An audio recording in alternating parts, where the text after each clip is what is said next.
ಅಧಿವೇಶನದ ವೇಳೆ ಸರ್ಕಾರಕ್ಕೆ ಶುರುವಾಯಿತು ಪ್ರತಿಭಟನೆ ಬಿಸಿ. ಜೆಡಿಎಸ್ ಶಾಸಕರು ಎಂಎಲ್ಸಿಗಳಿಂದ ಇವತ್ತು ಕೂಡ ಪ್ರತಿಭಟನೆಯನ್ನು ಹಮ್ಮಿಕೊಳ್ಳಲಾಗಿದೆ. ಗ್ಯಾರಂಟಿ ಯೋಜನೆಗಳೇ ಹೋರಾಟದ ಮೂಲ ಅಸ್ತ್ರವಾಗಿದ್ದಾವೆ. ನಿನ್ನೆ ಕೂಡ ಸಾಲು ಸಾಲು ಪ್ರತಿಭಟನೆಗಳು ನಡೆದಿದ್ವು. ಫ್ರೀಡಂ ಪಾರ್ಕ್ನಲ್ಲಿ ನಡೆದಿತ್ತು. ಇಲ್ಲಿ ಶಾಸಕರ ಭವನದಿಂದ ಕಾಲ್ನಡಿಗೆ ಕೂಡ ನಡೆಸಿದ್ರು ಉಭಯ ಪಕ್ಷಗಳ ನಾಯಕರು. ಇವತ್ತು ಸಾಲು ಸಾಲು ಪ್ರೊಟೆಸ್ಟ್ಗಳಿದ್ದಾವೆ ಜೆಡಿಎಸ್ ನಾಯಕರಿಂದ, ಶಾಸಕರಿಂದ. ಗ್ಯಾರಂಟಿ ಯೋಜನೆಗಳನ್ನು ಮುಂದಿಟ್ಟುಕೊಂಡು ಅಸ್ತ್ರವನ್ನು ರೆಡಿ ಮಾಡಿದ್ದಾರೆ. ಗೃಹಲಕ್ಷ್ಮಿ ಹಣ ಬಿಡುಗಡೆ ಮಾಡುವಂತೆ ಒತ್ತಾಯಿಸಿ ಇವತ್ತು ಪ್ರತಿಭಟನೆ ನಡೆಸಲಿದ್ದಾರೆ. ಕಾಂಗ್ರೆಸ್ನ ಗ್ಯಾರಂಟಿಗಳಲ್ಲಿ ಗೃಹಲಕ್ಷ್ಮಿ ಯೋಜನೆ ಒಂದಾಗಿದೆ. ಮನೆ ಯಜಮಾನಿಗೆ ತಿಂಗಳಿಗೆ 2,000 ರೂಪಾಯಿ ಹಾಕೋದು. ಜೆಡಿಎಲ್ಪಿ ನಾಯಕ ಸುರೇಶ್ ಬಾಬು ನೇತೃತ್ವದಲ್ಲಿ ಪ್ರತಿಭಟನೆ. ಯಾಕಂದರೆ 2 ರಿಂದ 3 ತಿಂಗಳದ್ದು ಬಾಕಿ ಬರಬೇಕು ಅನ್ನುವಂಥ ಒತ್ತಾಯ. ಬೆಳಗ್ಗೆ 10 ಗಂಟೆಗೆ ವಿಧಾನಸೌಧದ ಗಾಂಧಿ ಪ್ರತಿಮೆ ಮುಂದೆ ಹೋರಾಟ ನಡೆಯುತ್ತೆ. ಅಧಿವೇಶನದ ವೇಳೆ ಸರ್ಕಾರಕ್ಕೆ ಹೋರಾಟಗಳ ತಲೆಬಿಸಿ ಕೂಡ ಶುರುವಾಗಿದೆ. ಎಂಎಲ್ಸಿಗಳು ಹಾಗೆ ಎಂಎಲ್ಎಗಳು ಜೆಡಿಎಸ್ನವರು ಈ ಗ್ಯಾರಂಟಿ ವಿಚಾರವನ್ನು ಇಟ್ಕೊಂಡು, ಅದರಲ್ಲೂ ಗೃಹಲಕ್ಷ್ಮಿ ಹಣ ಏನು ವಿಳಂಬ ಆಗಿದೆ, 2 ತಿಂಗಳು ಬಂದಿಲ್ಲ, ಕೆಲವೊಬ್ಬರಿಗೆ 3 ತಿಂಗಳದ ಕಂತು ಬಂದಿಲ್ಲ. ಹೆಬ್ಬಾಳ್ಕರ್ ಅವರು ಹೇಳಿದ್ದಾರೆ ಆದಷ್ಟು ಬೇಗನೆ ಚುಕ್ತಾ ಮಾಡ್ತೀವಿ ಅಂತ, ಫಲಾನುಭವಿಗಳಿಗೆ ದುಡ್ಡು ಹಾಕ್ತೀವಿ ಅಂತ. ಆದರೆ ಇನ್ನೂ ಅಧಿಕೃತವಾಗಿ ಹಣ ಬಂದಿಲ್ಲ. ಹಾಗಾಗಿಯೇ ಸರ್ಕಾರ ಗ್ಯಾರಂಟಿಯ ಒಂದು ಮಾತೇನು ಕೊಟ್ಟಿತ್ತು ಅದರ ತಕ್ಕನ ಹಾಗೆ ನಡೆದುಕೊಳ್ತಾ ಇಲ್ಲ. ನಡೆದಂತೆ ನುಡಿದಿಲ್ಲ. ಇವರು ವಿಳಂಬ ಮಾಡ್ತಾ ಇದ್ದಾರೆ. ರಾಜ್ಯದ ಜನರಿಗೆ ಅನ್ಯಾಯ ಮಾಡಿದ್ದಾರೆ. ಚುನಾವಣೆಗಿಂತ ಮುಂಚೆ ತಮ್ಮ ಪ್ರಣಾಳಿಕೆಯಲ್ಲಿ ಘೋಷಣೆ ಮಾಡಿದರು, ಯಾವತ್ತೂ ಕೂಡ ನಾವು ಗ್ಯಾರಂಟಿಯನ್ನು ವಿಳಂಬ ಮಾಡೋದಿಲ್ಲ ಅಂತ. ಬಟ್ ಈಗ ಡಿಲೇ ಆಗ್ತಿರೋದಕ್ಕೆ ಕಾರಣ ಏನು? ಏನಾದರೂ ಗ್ಯಾರಂಟಿ ನಿಲ್ಲಿಸುವಂಥ ಪ್ಲ್ಯಾನ್ ಸರ್ಕಾರ ಏನಾದರೂ ಮಾಡಿದೆಯಾ? ಆರ್ಥಿಕವಾಗಿ ನಷ್ಟ ಆಗ್ತಾ ಇದೆಯಾ? ಹಣ ಹೊಂದಿಸಲಿಕ್ಕೆ ಕಷ್ಟ ಆಗಿದೆಯಾ? ಇದೆಲ್ಲ ವಿಚಾರಗಳನ್ನು ಜೆಡಿಎಸ್ ನಾಯಕರು ಸರ್ಕಾರದ ವಿರುದ್ಧ ಪ್ರಸ್ತಾಪವನ್ನು ಮಾಡಲಿದ್ದಾರೆ. ಜೆಡಿಎಲ್ಪಿ ನಾಯಕ ಸುರೇಶ್ ಬಾಬು ಅವರ ನೇತೃತ್ವದಲ್ಲಿ ಗಾಂಧಿ ಪ್ರತಿಮೆ ಮುಂಭಾಗ ಎಂಎಲ್ಸಿಗಳು ಎಂಎಲ್ಎಗಳು ಪ್ರತಿಭಟನೆ ನಡೆಸಲಿದ್ದಾರೆ. ಸರ್ಕಾರಕ್ಕೂ ಕೂಡ ಸವಾಲು ಅಂತ ಹೇಳಬಹುದು. ಯಾಕೆಂದರೆ ಗ್ಯಾರಂಟಿ ಅನುಷ್ಠಾನ ಸಕ್ಸಸ್ಫುಲ್ಲು ರಾಜ್ಯದಲ್ಲಿ ಜಾರಿಯಾಗಿದೆ. ಅದರ ಮಧ್ಯೆ ಕೂಡ ವಿರೋಧ ಪಕ್ಷಗಳ ಒಂದು ಹೋರಾಟವನ್ನು ಎದುರಿಸಬೇಕಾಗಿದೆ. ಅವರ ಆರೋಪಗಳಿಗೆ ಸಮರ್ಥವಾಗಿ ಉತ್ತರವನ್ನು ಕೊಡಬೇಕಾಗಿದೆ. ಯಾಕಂದರೆ ಜನರು ಕೇಳ್ತಾ ಇದ್ದಾರೆ, ಮಹಿಳೆಯರು ನಮ್ಮ ಅಕೌಂಟಿಗೆ ಹಣ ಬಂದಿಲ್ಲ, ಗೃಹಲಕ್ಷ್ಮಿದು ನಿಲ್ಲಿಸಿಬಿಡ್ತಾರಾ ಗ್ಯಾರಂಟಿನ? ಈ ರೀತಿ ಗೊಂದಲಗಳಿದ್ದಾವೆ. ಹೆಬ್ಬಾಳ್ಕರ್ ಅವರು ಗೊಂದಲಗಳಿಗೆ ತೆರೆ ಎಳೆದರೂ ಕೂಡ ಜನರ ಮನಸ್ಸಿನಲ್ಲಿ ಅದಿನ್ನೂ ಹಾಗೇ ಇದೆ. ವಿಳಂಬ ಯಾಕೆ ಆಗ್ತಿದೆ? ಜೊತೆಗೆ ಈಗ ಗ್ಯಾರಂಟಿ ಗೃಹಲಕ್ಷ್ಮಿ ಹಣ ಏನಿದೆ ಅದು ಕೂಡಲೇ ಬಿಡುಗಡೆ ಆಗಬೇಕಾಗಿದೆ. ಇದೇ ವಿಚಾರವನ್ನು ಮುನ್ನೆಲೆಗೆ ತಂದು ಸರ್ಕಾರದ ವಿರುದ್ಧ ಪ್ರತಿಭಟನೆ ಮಾಡಲಿಕ್ಕೆ ಜೆಡಿಎಸ್ನವರು ಪ್ಲ್ಯಾನ್ ಒಂದನ್ನು ಮಾಡಿದ್ದಾರೆ. ಯಾಕಂದರೆ ಯಾವುದೇ ಸರ್ಕಾರಗಳಿರಲಿ, ವೈಫಲ್ಯಗಳನ್ನು ಎತ್ತಿ ಹಿಡಿದು ಪ್ರತಿಭಟನೆ ಮಾಡಬೇಕಾದದ್ದು ವಿರೋಧ ಪಕ್ಷಗಳ ಕರ್ತವ್ಯ ಮತ್ತು ಜವಾಬ್ದಾರಿ ಕೂಡ ಹೌದು. ಮತ್ತಷ್ಟು ಮಾಹಿತಿ ಎಲ್.ಎನ್. ಸ್ವಾಮಿ ನೀಡ್ತಾರೆ. ಎಲ್.ಎನ್. ಸ್ವಾಮಿ, ಈಗ ಅಧಿವೇಶನದ ಆರಂಭದಿಂದಲೇ ಸರ್ಕಾರಕ್ಕೆ ಸಾಲು ಸಾಲು ಪ್ರತಿಭಟನೆಗಳ ಬಿಸಿ ಎದುರಾಗ್ತಾ ಇದೆ. ದಳಪತಿಗಳ ಇವತ್ತಿನ ಪ್ರತಿಭಟನೆಯ ರೂಪುರೇಷೆಗಳು ಹೇಗಿರುತ್ತೆ?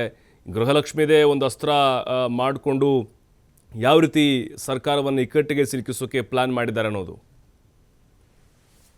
ಪ್ರಭು, ಬಜೆಟ್ ಅಧಿವೇಶನ 2ನೇ ದಿನಕ್ಕೆ ಕಾಲಿಟ್ಟಿದೆ. ಅಂದ್ರೆ ನಿನ್ನೆಯಿಂದಲೂ ಕೂಡ ಸರ್ಕಾರದ ವಿರುದ್ಧ ಪ್ರತಿಭಟನೆ ಮಾಡ್ತಾ ಇದ್ದಾರೆ ವಿಪಕ್ಷ ನಾಯಕರು. ನಿನ್ನೆ ಶಾಸಕರ ಭವನದಿಂದ ವಿಧಾನಸೌಧದವರೆಗೂ ಮೆರವಣಿಗೆ ಮೂಲಕ ಪ್ರತಿಭಟನೆ ಮಾಡಿದ್ರು ಬಿಜೆಪಿ ಹಾಗೂ ಜೆಡಿಎಸ್ ನಾಯಕರು.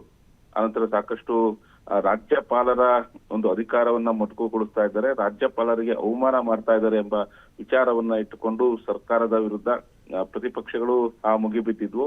ಇವತ್ತು ಕೂಡ ಪ್ರತಿಭಟನೆಯ ಮೂಲಕ ಸದನದ ಹೊರಗಡೆ ಜೆಡಿಎಸ್ ಶಾಸಕರು ಹೋರಾಟ ಮಾಡೋದಕ್ಕೆ ಎಲ್ಲಾ ರೀತಿಯ ಸಿದ್ಧತೆಗಳನ್ನ ಮಾಡ್ಕೊಂಡಿರುವಂತದ್ದು. ಪ್ರಮುಖವಾಗಿ ಗ್ಯಾರಂಟಿ ಯೋಜನೆಗಳನ್ನೇ ಇಟ್ಕೊಂಡು ಅಧಿಕಾರಕ್ಕೆ ಬಂದಂತಹ ಕಾಂಗ್ರೆಸ್ ನಾಯಕರು ಈಗ ಗ್ಯಾರಂಟಿಗಳನ್ನ ಜನಕ್ಕೆ ತಲುಪಿಸೋದ್ರಲ್ಲಿ ವಿಫಲ ಆಗ್ತಾ ಇದ್ದಾರೆ ಅಂತ ಪದೇ ಪದೇ ಆರೋಪ ಮಾಡ್ತಾ ಇದ್ದಾರೆ. ನಿನ್ನೆ ಕೂಡ ಫ್ರೀಡಂ ಪಾರ್ಕ್ ನಲ್ಲಿ ಗ್ಯಾರಂಟಿ ಯೋಜನೆಗಳಲ್ಲಿ ಪ್ರಮುಖವಾದಂತಹ ಗೃಹಲಕ್ಷ್ಮಿ ಯೋಜನೆಗೆ ಸಂಬಂಧಪಟ್ಟಂತೆ ಬೃಹತ್ ಪ್ರತಿಭಟನೆಯನ್ನ ಮಾಡಿದ್ರು. ಸರ್ಕಾರಕ್ಕೆ ಸಾಲು ಸಾಲು ಪ್ರಶ್ನೆಗಳನ್ನ ಕೇಳಿದ್ರು. ಅಂದ್ರೆ ಗೃಹಲಕ್ಷ್ಮಿ ಯೋಜನೆ ಇನ್ನೂ ಜನಕ್ಕೆ ತಲುಪ್ತಾ ಇಲ್ಲ, ಯಾರಿಗೂ ಕೂಡ ಹಣ ಸಂದಾಯ ಆಗ್ತಾ ಇಲ್ಲ ಸರ್ಕಾರದ ಕಡೆ ವತಿಯಿಂದ ಅನ್ನೋದು ಕೂಡ ಆರೋಪವನ್ನ ಮಾಡಿ ಪ್ರತಿಭಟನೆಯನ್ನ ಮಾಡಿದ್ರು. ಅದೇ ರೀತಿ ಇವತ್ತು ಸಹ ಜೆಡಿಎಸ್ ಶಾಸಕರು ಹಾಗೂ ಪರಿಷತ್ ಸದಸ್ಯರು ಸೇರಿ ವಿಧಾನಸೌಧದ ಗಾಂಧಿ ಪ್ರತಿಮೆ ಬಳಿ ಪ್ರತಿಭಟನೆ ಮಾಡೋದಕ್ಕೆ ಮುಂದಾಗಿರುವಂತದ್ದು.